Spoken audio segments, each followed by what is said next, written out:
Babul wakaf.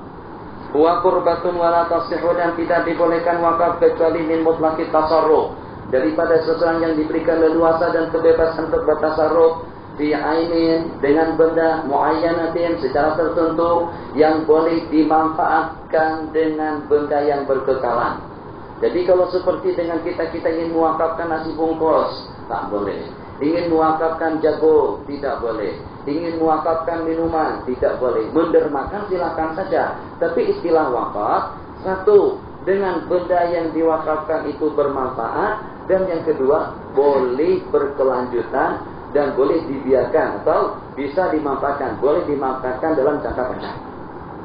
Seperti dengan kitab, seperti dengan mushaf, seperti dengan kipas, seperti dengan tanah, seperti dengan bangunan, seperti dengan lampu, ma'abaqai ainiha kal aqar. Aqar itu seperti dengan tanah menanam disebut dengan aqarat. Rumah, aqar, kolam, aqar, tanah, aqar. Wal hayawani ala jihatin muayyanatin. Ada waqif, ada mauquf, ada mauquf alaihi, ada sirah. Mauquf dengan barang yang diwakafkan, waqif yang mewakafkan, mauquf alaihi kemana disalurkan? Diwakafkan kepada pelajar daripada Hayy Ashir, diwakafkan kepada penuntut daripada Asia, diwakafkan kepada penuntut daripada Al-Azhar. Begitu maknanya, yang semacam itu disebut dengan mauquf alaihi. Wala qala kal aqari wal hayawani ala jihatin muayyanatin wa ghairi nafsihi. Qala terus ghairi nafsih, tak boleh wakaf kepada diri pribadi kita sendiri. Wa ghairi nafsih, ghairi muharramatin, dengan cara tidak diharamkan. Ini tanah kuwakafkan untuk gereja, haram. Ini tanah kuwakafkan untuk tempat perjudian, haram. Ini tanah diwakafkan untuk sukan. Tengok bentuk jenis sukan yang bagaimana. Kolam renang ini kuwakafkan untuk orang berenang, jujur. Kolam renang ini kuwakafkan untuk tari berirama. Tari renang berirama, betul bukan? Istilahnya tari renang berirama, yang kaki kelihatan di atas itu. Nah, semuanya lah, kita tahu lah. Sekali tengok cukuplah. Sekali pun juga haram, Ustaz. Ya, haram sikit. Sebab yang berenang di situ tak ada yang pakai nelo, semuanya telanjang bulat. Yang perlu turunnya saja dia tutup. Bukan hanya setakat itu saja. Lomba renang pun semuanya pakainya semacam itu. Laki-laki perempuan pakaian seperti itu.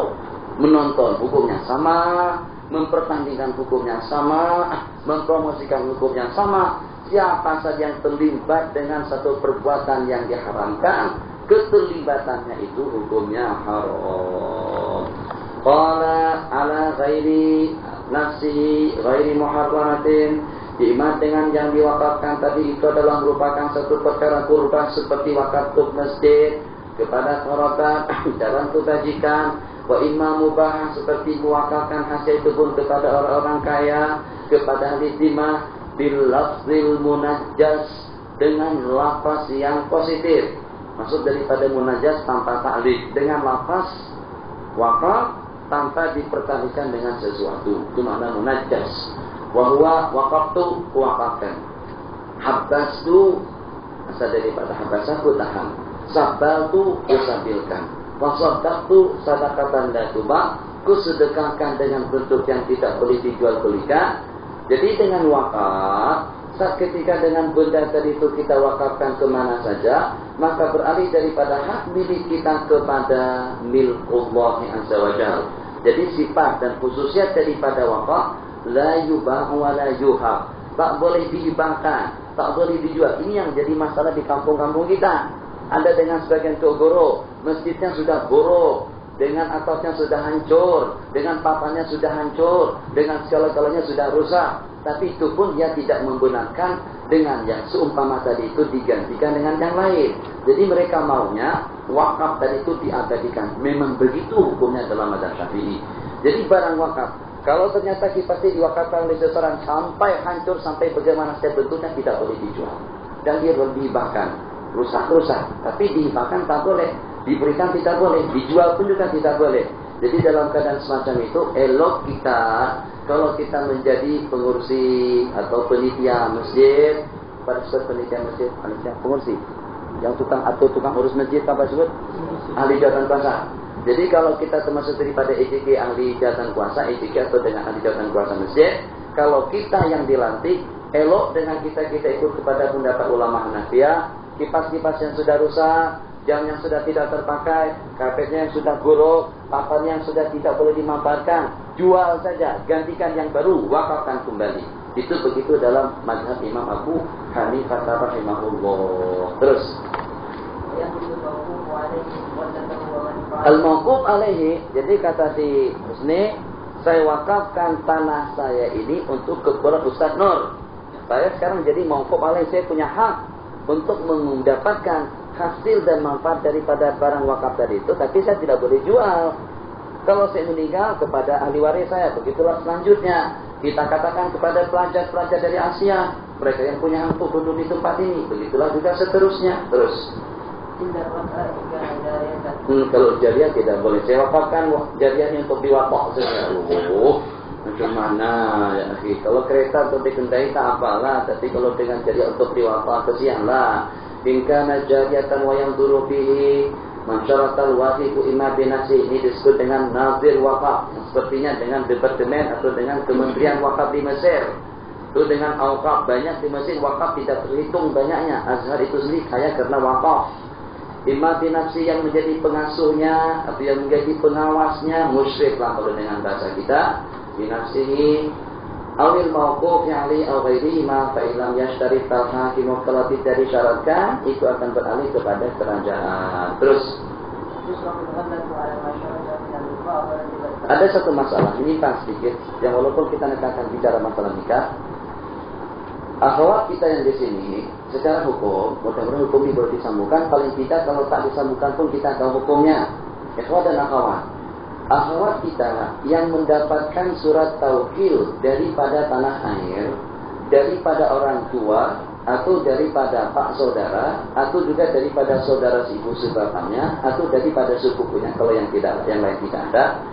Pendek kata, akhwat yang mendapatkan surat taukil di sini dari orang tuanya langsung, atau daripada tuannya, kepada salah seorang daripada pelajar, kepada salah seorang daripada mahasiswa atau penuntut yang belajar di Mesir, dia lebih aula untuk melangsungkan akad nikah itu daripada Encik Arifin, daripada yang dilantik langsung oleh kerajaan atau oleh kedutaan. Kenapa? Sebab kalau yang ada sekarang ini, kalau dengan Encik Arifin yang bertugas di kedutaan, dengan beliau itu telah dilantik oleh kerajaan untuk menikahkan putri-putri atau untuk menikahkan akhwat kita yang tidak ada wali. Jadi kalau kebetulan dengan keluarganya di sana tidak berwakil, orang tuanya tidak menghantar mandat taukid kemari, maka dengan yang dilantik oleh kedutaan tadi itu, atau yang dilantik oleh kerajaan di sana, yang mewakili kedutaan di sini, dialah yang berhak untuk mengawinkan, dan itu disebut dengan wilayah ammah. Jadi ingat, ada wilayah khasah. Wilayah khasah itu daripada orang tuanya. Kalau saya mendapatkan taukid daripada orang tua akhwat yang ada di Malaysia, itu wilayahnya khasah. Sebab saya mendapat wakil langsung daripada orang tuanya. Sementara dengan beliau itu dapat taukid daripada wilayah ammah, daripada pemerintah yang Nabi kita bersabda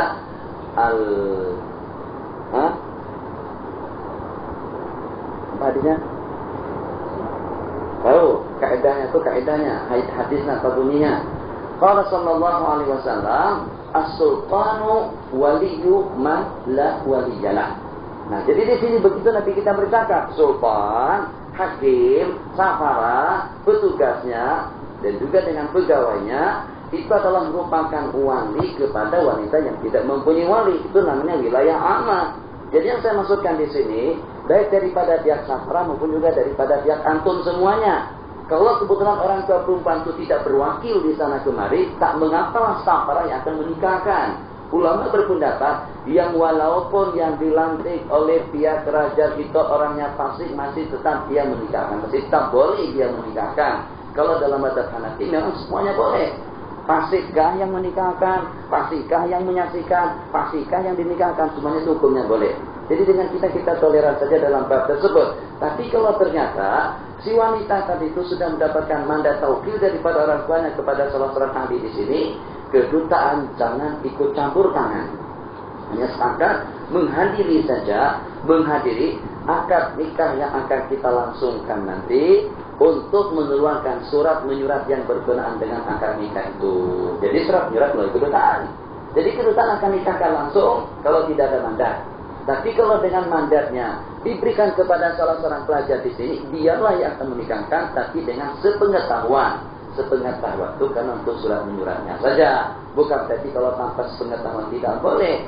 Jadi kita tidak inginkan perkara yang berlaku, yang walaupun masalah tadi itu boleh, tapi membisingkan telinga.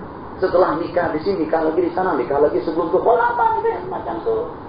Nikah sekali. Apakah tidak sah nikah yang pertama jika dinikahkan kembali yang kedua? Apakah tidak sah nikah yang kedua jika dinikahkan kembali ke dukhul?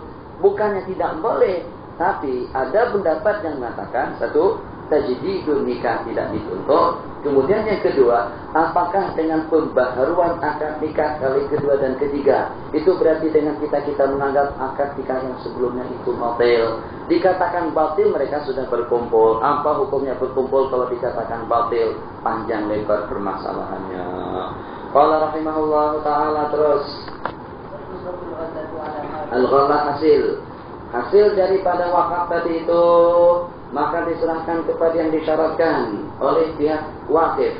Mufadalah berlebihan, takdim, siapa yang lebih diutamakan, siapa yang lebih belum dapatkan bagian yang lebih banyak, wal jam'i wa tartib wa ghairi dzalik, itu kesemuanya leluasa daripada musyrik, leluasa daripada nazirul waqfi.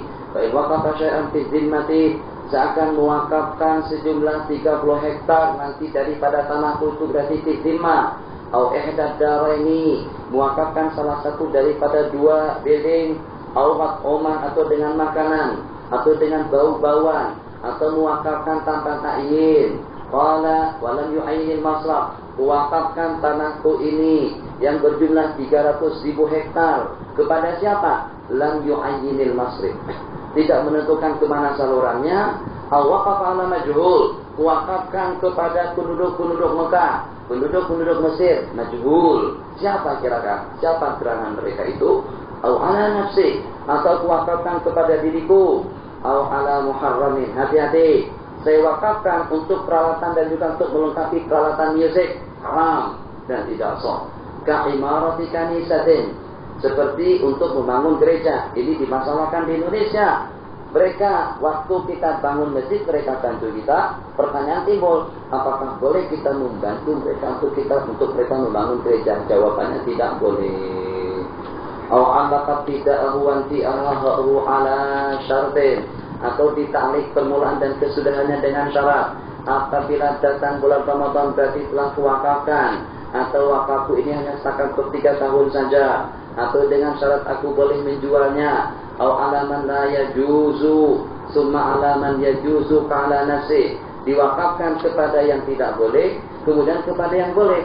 Kuwakafkan tanah ini kepada diriku, kemudian kepada kawan-kawan yang duduk di Mesir. Sumalil fuqara, kesemuanya itu hukumnya batala. Wakaf untuk gereja tidak boleh, wakaf untuk pelacuran tidak boleh, wakaf untuk tempat perjudian tidak boleh, wakaf untuk tempat hiburan tidak boleh, wakaf untuk perkara yang tidak dibenarkan hukum juga tidak boleh. Walau waqafa ala mu'ayyanin usurita qabulu, wakafkan tanahku ini untuk mustafa. Mustafa kena terima, terima. Wakaf itu untuk keperluan saya. Fa in radda, kalau dia tolak, batala. Wa in waqafa ala zaidin walam yangkul wa ba'du ila kadza sahha, kuwakafkan kepada Mustafa, tidak disebutkan siapa setelahnya, tidak mengapa. Wa yusrafu ba'da zaid, setelah dia nanti akan diserahkan kepada fakir miskin daripada keluarga yang berwakaf. Wa in waqafa ala ahli nafsi batala wa in ataqafa li sayyidihi.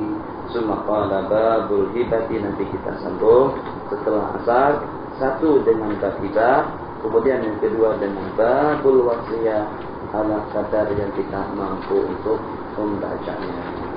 Setelah itu faraid memerlukan waktu yang cukup panjang dan memerlukan waktu yang pertama konsentrasi, yang kedua daripada kita. Jadi kita tinggalkan, kita akan melompat langsung untuk besok dengan kita bernikah semampu yang ada. Jadi habis tidak habis kita usahakan untuk kita menghabiskan kita bernikah paling tidak. Wassalamualaikum warahmatullahi wabarakatuh.